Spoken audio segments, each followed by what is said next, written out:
Sorry, I thought I saw a wasp. I want to torture you for a little bit, but you can't cry, Excuse okay? me?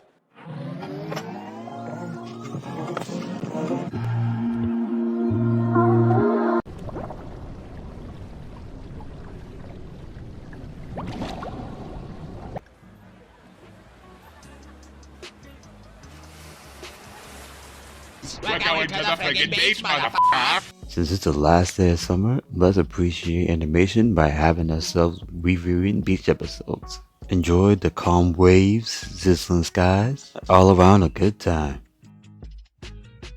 Meanwhile, I was working all summer. What? And when the did y'all learn how to swim anyway? Y'all been taking lessons behind my back? Wait!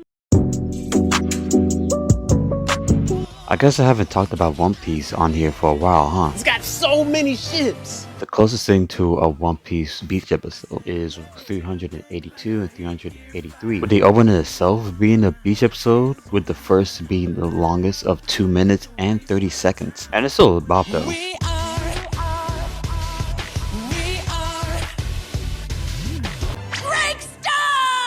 I think what I love about this particular arc is that they just get to have fun, and even when like the bad guy of the day, everybody is not separated. You get the cool scenes, and you get the whole crew just like talking and discussing to each other. If you haven't watched One Piece and watched something to just be in the background, then I highly recommend this one for sure. This was a cute art celebrating 10 years of One Piece. Tomo-chan is a girl, focuses on a high school girl named Tomo, who is a little bit tomboyish, who also has feelings for her best friend, June. And for this beaches episode of episode 7, they split into 2 segments where one segment focused on how they met, and the other segment realizing that they might have feelings for each other. First of all, he don't even know what to do with all that. What I personally think is different from other slice of life romance is that they actually do got some chemistry, and it really does show how pride can really damage or gain a relationship. After this beach episode, they kind of really focuses how much they do have feelings for each other, even with the main man. Sounds like everything is going as planned. He went from seeing Tomo as his tomboy buddy to not being able to ignore that she is a girl. It's really sweet, and it makes you curious about what other fun arcs are gonna happen after this. I didn't have any friends. Kosuke! Guess what? Your sweet cousin Carol came over to play with you today. Your sweet cousin Carol came over to... Why didn't you tell me the truth before I made such a stupid mistake? I guess there's no going back. I can't hide behind my cowardly ways at this point. Wait a minute, hold up! Do I even have to explain what's going on in fucking JJK? Because I won't. No, seriously, I won't. Fooly, I guess, made a beach episode? Fooly Progessive is a sequel to Fooly with new writers and new directors as well. Now, though a lot of fans don't really like it, I kind of do.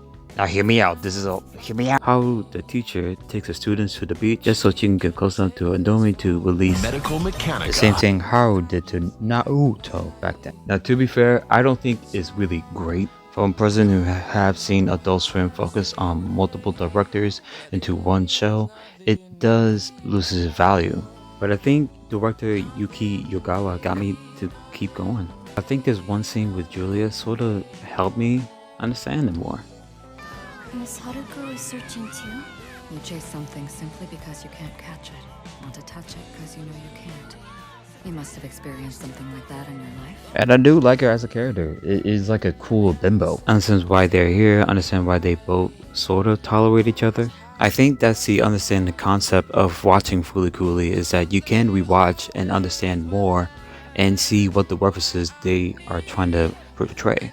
Maybe it's because I watched Fooly as a young teenager and then watched Progessive as an older teenager. I think I sort of resonate with the protagonist.